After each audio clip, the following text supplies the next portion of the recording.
Hello everybody, Jacob Sheets here, Realtor with Provision Properties and eXp Realty, here with Cam and Kelsey at our closing table. Woohoo! Hello, yeah, finally. Here in Wauwatosa at the Nightberry title. We just got done closing and signing all the papers on their very first property and wanted to hear a little bit about their story, how they got connected with us and Provision Properties as a whole, and a little bit more about the experience. So I will lead it off with you guys. First question would be how you guys know me, why you reached out, how you reached out, and what the first forms of communication went with us. Yeah, well, we know Jacob from UW Whitewater and marching band, so go Warhawk marching band. We met there, and then after we had graduated, moved to Minneapolis for grad school and work stuff respectively. From Kelsey's work, we knew that she was going to be coming to Milwaukee area, so we kind of thought we were in a place where probably start diving into the real estate investment side and homeownership side instead of renting, which is kind of what we wanted. And so we reached out to Jacob. He was the only agent we knew. We're like, Jacob, help us. By default, because it was just social media, right? That's right. Yes. Yeah. And started looking at kind of some duplexes, shifted gear, and maybe looked at more kind of value add things. And they were super knowledgeable, great about all of that to kind of guide us the whole way. It's been super smooth. So yeah. And one thing I'd like to know too is going into, we always have our buyer consultations to get started, right? And it was via Zoom, you guys are relocating, right? So like we could just do everything very easily that way. We did lots of virtual tours, right? Because we would have it via Zoom or FaceTime or whatever, go through, and also utilizing Matt, the other agent that's on my team and their core team, being able to go through to make sure that we're fully available, all that good stuff. But at our buyer consultation, you guys came and we already talked. Usually it's like, oh, so like you want to learn about investing or whatever, and we went, it's actually more single family here for this one, but multifamily homes, we were going into duplexes, all that stuff, and it was like, oh, so do you guys know anything about investing? And Cam here talks about like, yeah, I went through all these different podcasts and wrote little books, and I have these spreadsheets to analyze everything, and I'm like, oh, you will be fun to work with. We have a very like-mind approach to things. Yeah. Because tell me real quick what your vision was, I guess, in the property. Was it what you ended up buying? And if so, or if not, like, why? And what's your vision, your game plan for the years to come here? We had first kind of just assumed we were going to do a very standard house hack. So kind of buying a duplex, living in one unit of it, and renting out just to keep our expenses low. And buying at a buy box or a price point with Jacob's help and kind of guidance so that we would have enough income to then do that again, to jump to our next one. So that's kind of where our search of properties that worked for us started. As quickly as possible. Yes, to move in fast, like have something move in ready, keep our costs low, and then buy again in like a year to 2 years. And so being able to live it, owner occupy with like that first year of financing, kind of following all those rules. And then we kind of just ended up shifting gears to like a single family. And we were able to kind of keep the same price structure to let us save and also have some upside potential. And they were great about kind of guiding through all of how that works and kind of the different things that come into play with single family versus multifamily and all that good stuff. And this one, well, I guess get the other question answered before I go to the next one. What's in your game plan, like for the next ones to come? How long do you think you're going to be at this one? What do you want in the future? Like, what do you think is going to come next? We're thinking like 2 years for this one, right? Or possibly. Yeah. If we can do it faster, great. At least a year, have to owner occupy for a year, and then kind of rent it out, that standard timeline. And some of it will just depend on kind of our 2 points of like, what does the market do? What are interest rates like? Kind of when we refinance in the next year to 2 years, kind of when is that happening? And how long, like renovations and that value add of maybe like adding a bathroom or fixing up a kitchen, kind of just learning how long that takes and the overall cost of it. And then jumping to our next one off of that as a stepping stone. And so that hopefully isn't going to take more than 2 years, and we've kind of budgeted that out on our timeline.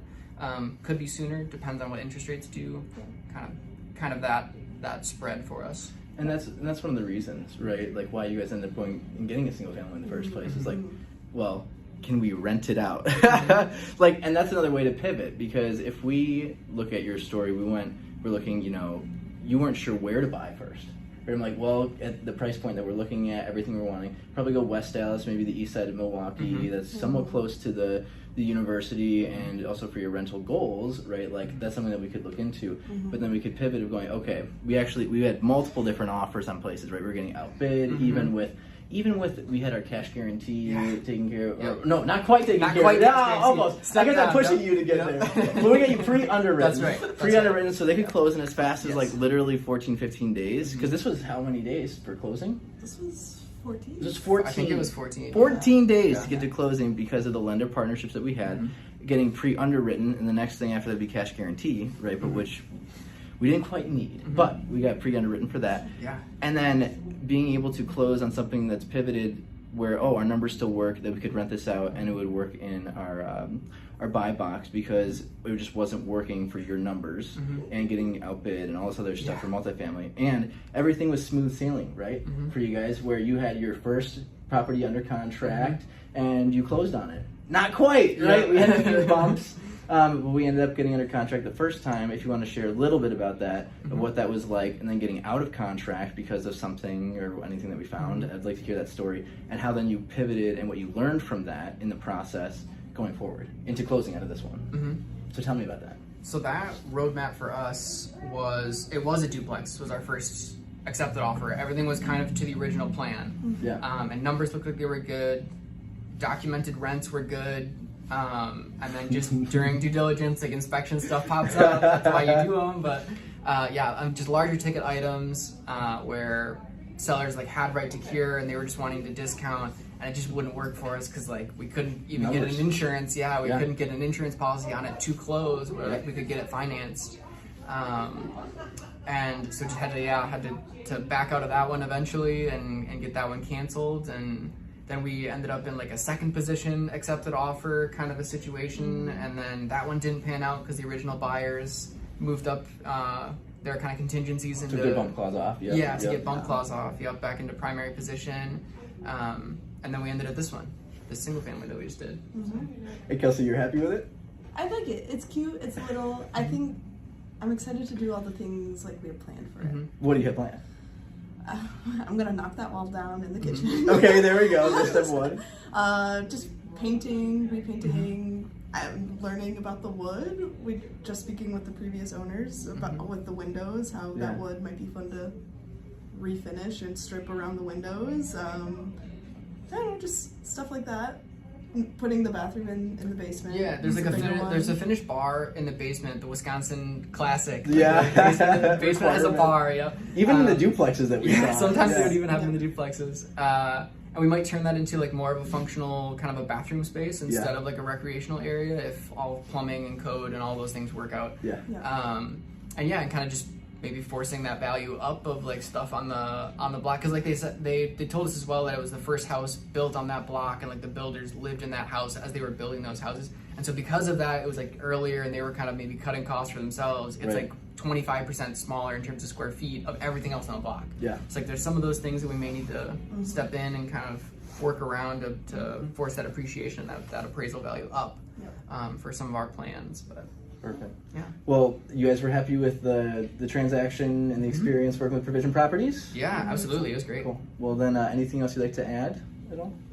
Jacob and Matt are cool. That's right. Oh, I got the cool endorsement as well. So we sell real estate and are cool. And we got cool hats. That's right. Yeah, swag, cool hats. Get the whole nine. Yep. Well, I'm excited for you guys. I'm excited to work with you guys again in the future, help you in the very beginning, first steps of your real estate journey, both for your first time buying a house at all, but then also getting started with investments as well. Excited next future properties, all that good stuff. And if you guys are watching this, you're interested in working with us and our team, go ahead and reach out, just set an appointment on our calendar directly, either with a link below or something like that, or reach out to us today, and we'll start a conversation, phone call, text, email, whatever, and we're looking forward to working with you. Thanks, guys. Congrats. Thanks.